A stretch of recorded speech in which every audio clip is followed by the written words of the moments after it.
Jadi fisik manusia kan punya kemampuan, punya batas. Makanya selalu saya berkata, kalau ada bapak ibu yang biasa tahajud, tidur baru tahajud, tak apa-apa, teruskan. Tapi kalau masih belum terbiasa, tolong amankan walaupun 2 rakaat. Bismillahirrahmanirrahim. Alhamdulillahirabbil alamin. Allahumma shalli ala sayyidina Muhammad wa ala ali sayyidina Muhammad.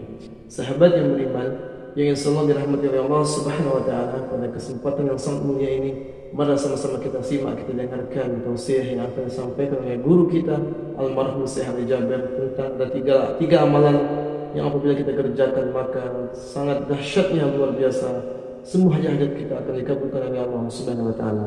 Untuk lebih jelasnya, mari sama-sama kita simak tayangan berikut ini. Asyhadu an la ilaha illallah wahdahu la syarika lah waliyus salihin wa asyhadu anna sayyidana wa nabiyyana Muhammadan abduhu wa rasuluh as-sadiqul amin. Allahumma salli wa sallim wa barik ala sayyidina Muhammad wa ala alihi wa sahbihi wa man tabi'ahum bi ihsanin ila yaumiddin. Subhanaka la ilma lana illa ma 'allamtana innaka antal alimul hakim. Bapak Ibu jamaah sekalian dimuliakan Allah Subhanahu wa taala. Alhamdulillah wa syukrillah. Saya tidak bisa membayangkan 12 tahun sudah berlalu. Saya masih ingat pertama kali belum bisa sama sekali bahasa Indonesia tahun 2008. Cuma saya ingat satu kalimat, bagus. Jadi orang bicara sama saya, cuma saya jawab bagus. Bagus. Sudah makan? Bagus. Mau kemana? Bagus. Jadi saya artikan semua bagus. Dan selalu saya berdoa, ya Allah tolong bantulah saya supaya bisa bahasa Indonesia yang bisa difahami. Kira-kira Bapak Ibu faham gak sekarang? Berarti doa saya sudah kabul. Karena itu doa saya tidak pernah belajar sekolah Indonesia atau kursus bahasa Indonesia atau dari kamus. Nah, cuman hanya bergaul, duduk, dengar, sering saya dengar, alhamdulillah bisa hafal. Ketika ucapkannya mungkin belum begitu pas, orang-orang ketawain dulu, tidak apa-apa. Saya bilang diketawain, dia bodohin, tidak apa-apa. Yang penting saya bisa sampaikan yang bermanfaat.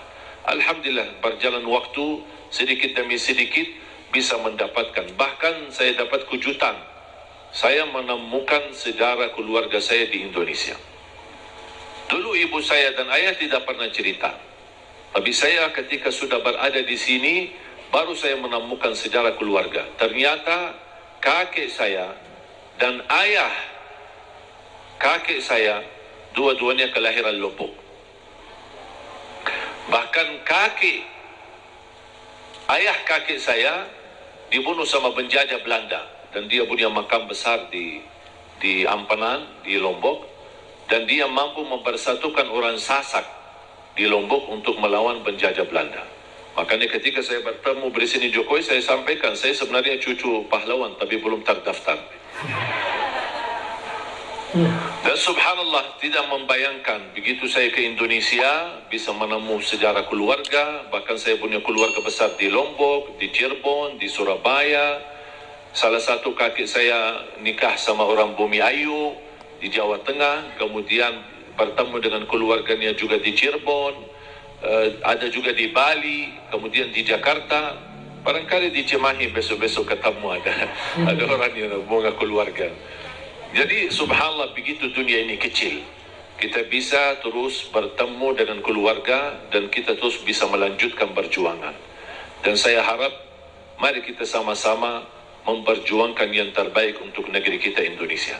Karena mohon maaf, yang kita besok bawa pulang ada dua hal.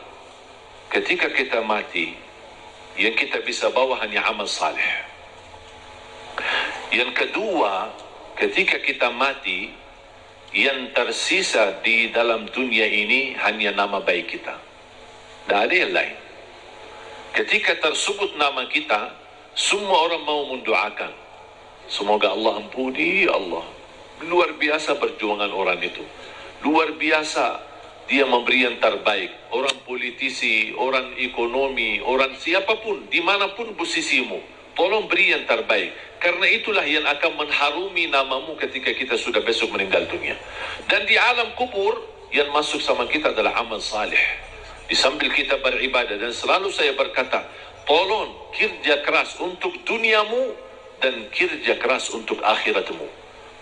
Jangan hanya akhirat tapi lupa dunia. Dunia harus maju, harus berhadapan, harus bisa menjadi terang menerang yang bisa membangun Indonesia dan bisa menjadikan Indonesia negara terhormat, bisa menjadikan Indonesia negara yang diperhatikan oleh dunia karena kemajuannya, kebersatuannya. Dan alhamdulillah kita diberikan banyak anugerah dari Allah Subhanahu wa taala, dari hasil bumi, dari hasil tanam-tanaman, dari hasil luar biasa. Saya selalu berkata, wallahi negeri Arab kalah sama negeri Indonesia dengan sumber alamnya dan kekayaannya. Kalau dikumpulkan seluruh negara Arab, masih lebih kaya Indonesia. Masya Allah. Mungkin karena kita tidak merasa kekayaan itu, mungkin karena belum bersyukurlah. Kekurangan syukur kita dan salah gunakan nikmat itu akhirnya tidak terasa. Padahal kekayaan yang Allah anugerahkan untuk negeri kita Indonesia luar biasa. Dan mudah-mudahan kita bisa dan mampu Allah hantarkan kepada kita, insya Allah, seorang orang wakil rakyat di Dewan Pemerintahan, di Dewan DPR, MPR dan juga di DPRD. Mudah-mudahan semua orang-orang yang diberikan oleh Allah Subhanahu wa taala kemudahan dan kemuliaan yang mereka mampu menjalani tugasnya dan memberi yang terbaik, yang insyaallah balasannya terharum nama baik mereka dan nama keluarga mereka dan mendapatkan balasannya di hari kiamat di hadapan Allah Subhanahu wa taala. 3 poin yang saya ingin sampaikan. Yang pertama, tolong jangan lewat 1 hari tidak membaca Al-Quran. Membaca Al-Quran. Belum bisa baca, simak. Dengar. Masih merasa bacanya belum begitu lancar, tidak apa-apa, dengar. Karena pahalanya sama. Yang membaca maupun yang simak, pahalanya sama. Setiap 1 huruf dapat 10 kebaikan. Ini bukan kata saya, tapi kata Rasulullah sallallahu alaihi wasallam, man qara harfan min kitabillah falahu hasanah wal hasanatu bi 10 amthaliha. Barang siapa yang membaca kitabullah 1 huruf saja dapat 1 kebaikan, dan 1 kebaikan pula dilipat oleh Allah menjadi 10 kebaikan. Alif lam mim bukan 1 huruf, tapi alif 1 huruf, lam 1 huruf, mim 1 huruf. Bayangkan jemaah, bismillahirrahmanirrahim 19 huruf dikali 10, 190. Dari segi baca 19, tapi tulisan pahala 190. Dan setahu saya tidak ada amalan yang bisa memberikan pahala berhuruf hanya Al-Quran. Masya Allah. Injil, Taurat, Zabur, Suhuf Ibrahim wa Musa, hadis Qudsi, hadis Nabawi tidak ada. Salat 10 kali lipat, tapi dari total salat.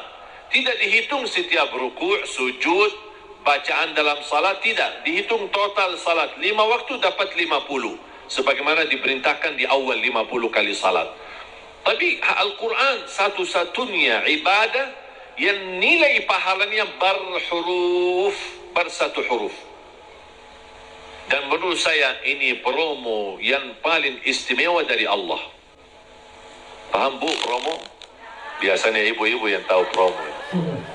Ada nggak di pasar promo? Kalau kita misal mau belanja, ditawarkan, ini beli misal gelas 1, dapat gratis 1.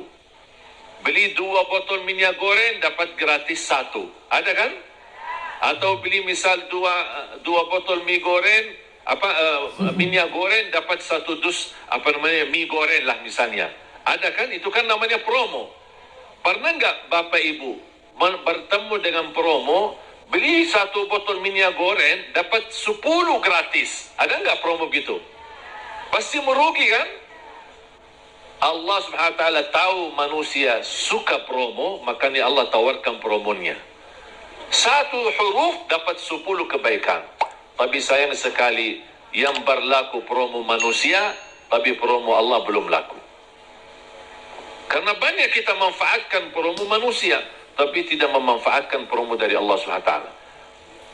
Bahkan berita gembira, ada orang berkata, saya sebenarnya ingin baca, tapi bata-bata bacaan saya.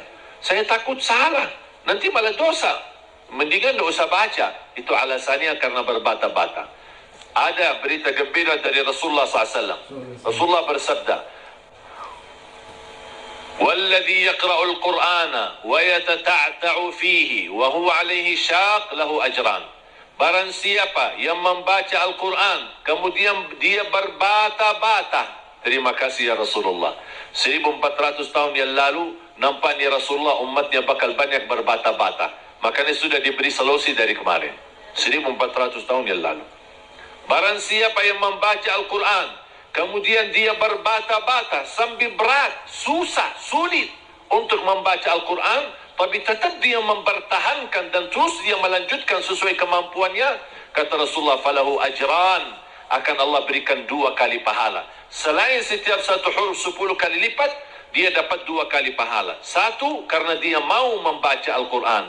Yang kedua, kesulitan yang dia hadapi, berbata-bata sampai berat, Allah hargai perjuangan itu, Allah berikan pahala. Berarti Bapak Ibu yang bersama Al-Quran tidak ada yang merugi. Amin, amin, amin. Bahkan ada yang bertanya, boleh enggak saya baca Al-Quran tapi saya tidak baca terjemahannya?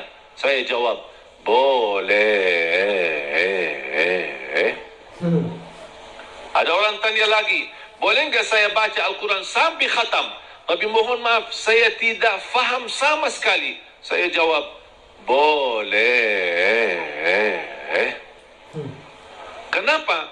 Karena target baca Al-Quran kita ada 4. Ada 4 target. Pertama, baca walaupun tidak faham. Tetap dapat setiap satu huruf 10 kebaikan. Itu namanya standar. Walaupun tidak faham sama sekali. Karena Rasul menjanjikan pahala setiap satu huruf 10 kebaikan tidak dikaitkan dengan faham. Target kedua, baca dan faham. Berarti ada upaya untuk memahaminya. Itu lagi lebih besar lagi pahalanya. Yang ketiga, baca, faham dan menhayati. Masya Allah. Lebih lagi dahsyat pahalanya. Ada lagi yang keempat, baca, faham, hayati dan menamalkan. Kalau tidak bisa semuanya, jangan tinggalkan semuanya. Jangan gara-gara tidak bisa menamalkan malah tinggalkan baca. Tidak bisa faham malah tinggalkan baca. Tidak bisa menhayati malah tinggalkan baca. Standar baca. Tetap mendapatkan setiap satu huruf 10 kebaikan. Jelas? Yang kedua, usahakan jangan tinggalkan ayat kursi setiap habis salat. Jangan tinggalkan ayat kursi. Semua hafal ayat kursi kan? Allah. Sering dibacakan habis salat atau kadang-kadang tertinggal? Selalu. Ibu-ibu bilang selalu. Pahalanya apa? Pahalanya apa? Kemarin saya tanya sama ibu-ibu, selalu terus pahalanya enggak? Dia tahu amalannya tapi belum tahu pahalanya. Saya kasih tahu pahalanya. Qala Rasulullah sallallahu alaihi wasallam di hadis yang sahih, man qara'a ayatul kursi dubura kulli salatin laisa bainahu wa bainal jannati illa an yamut. Barang siapa yang membaca ayat kursi setiap habis salat, dijamin masuk surga, tidak ada sesuatu yang mampu menghalanginya. Allahu Akbar. Tidak ada sesuatu yang mampu menghalanginya, jaminan masuk surga. Cuma baca satu. Saya ketika baca hadis yang sahih ini, saya berfikir, ya Allah, ini satu ayat aja jaminan masuk surga. Gimana 30 juz Al-Quran? Ini baru satu ayat. Gimana kalau orang rutin baca sampai khatam Al-Quran? Selain ayat kursi setiap habis salat, tolong usahakan tutupi harimu dengan baca surat Al-Mulk. Habis beraktivitas, sudah selesai kegiatan, sudah siap-siap mau tidur, tolong sempatkan suratul Mulk. Kalau bisa sebelumnya boleh witir. Ada orang tanya, boleh enggak saya salat malam sebelum tidur? Saya jawab, Boleh. Karena salat malam tidak harus tidur dulu. Banyak orang yang salah faham masalah itu. Ini kembali kemampuan. Cuba kalau kita memaksakan setiap orang mau tahajud atau mau salat malam harus tidur dulu. Ada orang mungkin misal contoh, Pak Ketua Dewan, aktivitas, rapat, meeting, pulang sudah malam. Kalau dia tidur malam, mungkin bisa jam 12, mungkin bisa jam 1. Belum tentu bisa tahajud. Ketiduran, udah baru dapat 3 jam, maksimal 4 jam, sudah subuh. Jadi, fisik manusia kan punya kemampuan, punya batas. Makanya selalu saya berkata, kalau ada bapak ibu yang biasa tahajud, tidur baru tahajud, tak apa-apa, teruskan. Tapi kalau masih belum terbiasa, tolong amankan walaupun 2 rakaat. Amankan walaupun 2 rakaat. Niat salat malam, niat salat hajat, lihat sunnah taubat. Silahkan apapun niatnya boleh. Habis salat 2 rakaat, tambah 1 rakaat witir boleh atau 3 rakaat. Sekali salam witir atau bisa 2 rakaat salam baru 1 rakaat. Terserah mau 3 sekaligus, 1 kali tahiyat. Atau bisa dipisahkan 2 baru 1. Baru habis itu tidur. Kenapa? Seandainya belum sempat bangun dan ketiduran sampai subuh, sudah tertulis namamu ahli tahajud. Sudah tunaikan salat, apalagi witir. Minimal, saya selalu tekankan, minimal jaga witir. Dan mohon maaf, ini bukan wasiat saya, tapi Rasulullah. Tidak ada yang dari saya. Dari saku saya tidak ada. Semua dari Rasulullah SAW. Apa kata Rasulullah kepada Abu Hurairah? Abu Hurairah berkata, Rasulullah menwasiat awsani khalili wa an utira qabla an anam. Rasulullah menwasiatkan aku jaga witir sebelum tidur, kata Rasulullah kepada Abu Hurairah. Bahkan Umar bin Khattab ketika ditanya, kenapa suka witir sebelum tidur? Kata beliau, saya takut tidur dan meninggal dunia dalam keadaan tidur belum witir. Makanya amankan witirmu. Inna Allah witir, yuhibbul witir, fa'autiru. Allah maha witir, Allah cinta witir. Jagalah witir. Jaga witir. Dan salah satu sunnah yang Rasul tidak pernah tinggalkan adalah sunnah witir. Tidak pernah tinggalkan. Sehat, sakit, musafir, dimanapun berada, selalu jaga witir. Dan sunnah yang kedua, sunnah subuh. Sesudah azan, sebelum salat wajib, ada sunnahnya. Bahkan di menurut mazhab Abi Hanifah, sunnah subuh itu dianggap wajib. Selain Abu Hanifah dianggap sunnah. Memang dia sunnah, tetapi hampir sunnah, tapi martabatnya seperti martabat wajib. Karena sunnah subuh, pahalanya lebih besar daripada dunia dan seisinya. Saya berkata, subhanallah, ini baru pahala sunnahnya. Kira-kira gimana yang wajibnya salat subuh? Habis sudah laksanakan witir, mau tidur, tolong bacakan suratul mulk. Belum lancar bacaanmu, setelkan. Dari HP boleh, atau CD murattal, suratul mulk, atau dari YouTube. Sudah alhamdulillah puluhan bahkan ratusan ribu murattal. Tinggal milih apa yang kita suka. Sambil kita di tempat tidur, berbaring, kita bisa dengar suratul mulk. Kenapa disuruh baca suratul mulk? Apalagi di ujung aktivitas kita, seandainya malam itu meninggal dunia, sudah dapat jaminan selamat dari siksa kubur. Suratul Mulk, jaminan selamat dari siksa kubur. Yang terakhir, sedekah. Yang terakhir, yang ketiga, sedekah. Yang pertama, jangan lewat 1 hari tidak baca Quran. Yang kedua, ayat kursi setiap habis salat. Termasuk jaga suratul mulk. Kalau bisa sebelumnya jaga witir. Terus sekarang yang ketiga, sedekah. Terutama sedekah subuh. Terutama sedekah subuh. Saya sudah sering membahas dahsyat sedekah subuh. Saya yakin Bapak Ibu, semua para hadirin, saya yakin orang yang suka bersedekah. Tapi ada yang satu sering tertinggal. Doa habis sedekah. Atau doa di saat sedekah. Tahu nggak Bapak Ibu, doa di saat sedekah termasuk doa makbul? Makbul. Tapi kadang-kadang kotak amal lewat, kita isi tapi tidak doa. Sering kita lupa doa itu. Padahal bisa, ya Allah aku mohon dengan berkat sedekah ini, titipkan pahala sedekah ini untuk kedua orang tuaku. Ya Allah aku mohon dengan berkat sedekah ini, sembuhkan penyakitku kalau lagi sakit. Ya Allah dengan berkat sedekah ini, mudahkan urusanku. Apapun hajat kita, luar biasa dahsyat sedekah. Masya Allah. Termasuk sedekah subuh. Sedekah subuh. Dan saya sudah buat ada tausiah ceramah. Mungkin Bapak Ibu nanti habis acara berkenan bisa lihat di channel YouTube kami, namanya Dahsyat Sedekah Subuh. Saya sudah bahas satu tausiah khusus hanya membahas keutamaan dan manfaat daripada sedekah subuh. Dan sedekah setiap waktu dan setiap saat ada manfaatnya, tapi lebih istimewa di waktu subuh, itu lebih dahsyat. Bisa Bapak Ibu, saya tidak akan bongkar apa isinya dan apa rahasianya, bisa Bapak Ibu nanti lihat di YouTube. Sedekah menjaminkan husnul khatimah. Sedekah menjaminkan selamat dari kematian kecelakaan.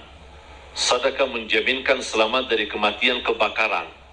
Sedekah menjaminkan selamat dari kematian mendadak. Sedekah menjaminkan selamat dari su'ul khatimah. Sedekah menjaminkan kesembuhan penyakit. Sedekah menjaminkan memadamkan kemurkaan Allah. Dan sedekah menjaminkan ampunan dosa. Sedekah menjaminkan terkabul doa.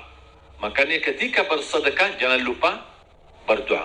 Apalagi di saat sedekah subuh. Dan cukup ketika bersedekah sebut satu hajat. Jangan habis salat subuh mau isi sedekahnya koin tapi doanya sampai terbit matahari. Malu sama Allah, ku kelamaan, kata mereka, apaan ku doanya panjang banget. Padahal sedekahnya baru koin aja. Tolong disesuaikan, satu kali sedekah, satu kali hajat. Dan selalu dalam kebaikanmu, sisakan dalam doamu, jangan lupa doa untuk orang tua. Saya sudah belajar, apapun yang saya amalkan, apapun amalannya, di ujung saya amalkan itu, saya selalu berdoa, ya Allah aku mohon titipkan pahala amalan ini untuk kedua orang tua. Saya selesai tausiah, pas pulang, ya Allah aku mohon titipkan pahala tausiah ini untuk kedua orang tua. Habis ngaji, ya Allah aku mohon titipkan pahala ngaji saya untuk kedua orang tuaku. Habis salat, ya Allah aku mohon titipkan pahala salatku untuk, apapun amalannya. Apapun, saya sudah belajar menjadi salah satu upaya berbakti baik sama orang tuanya. Karena berbakti baik sama orang tuanya, walaupun mereka sudah meninggal atau di posisi yang jauh, tidak bisa bertemu setiap waktu dan setiap saat, melalui doa, insya Allah terhitung sebagai berbakti baik. Ada seorang bertanya, kalau orang tua saya sudah tidak ada atau sudah meninggal gimana? Apakah saya masih punya kesempatan berbakti baik? Saya menjawab, masih punya kesempatan. Ada dua amalan, sedekah dan doa, bisa menjadi bermanfaat untuk orang tua kita. Dan semoga kita bisa bersama-sama, kita selalu niatkan dan doa untuk orang tua. Mudah-mudahan kekurangan kita di masa mereka berada, mungkin kita sebagai anak, namanya anak muda, di masa dulu mungkin banyak membuat orang tua sakit hati, menyakiti perasaan mereka. Namanya anak-anak, tidak merasa dan tidak menyadari. Makanya ayo mari kita sama-sama memperbaiki. Semoga semua dosa-dosa kita di hadapan orang tua dan terhadap orang tua mudah-mudahan diampuni oleh Allah Subhanahu wa taala dan dijadikan kita orang yang berbakti yang mendapatkan pahalanya di sisi Allah Subhanahu wa taala. Amin ya rabbal alamin. Mudah-mudahan insyaallah menjadi saksi bagi kita semua dan mudah-mudahan menjadi amal salih yang bisa menyalurkan pahala yang tidak terputus sampai hari kiamat. Amin ya rabbal alamin. Mari kita sama-sama berdoa. Bismillahirrahmanirrahim. Alhamdulillahi rabbil alamin. Allahumma salli ala sayyidina Muhammad wa ala ali sayyidina Muhammad. Allahumma ya Allah ya dzal jalal wal ikram, berilah kepada kami petunjuk pada jalan yang lurus. Hidupkanlah kami dalam keadaan iman, wafatkanlah kami dalam keadaan Islam. Akhiri hayat kami dengan husnul khatimah.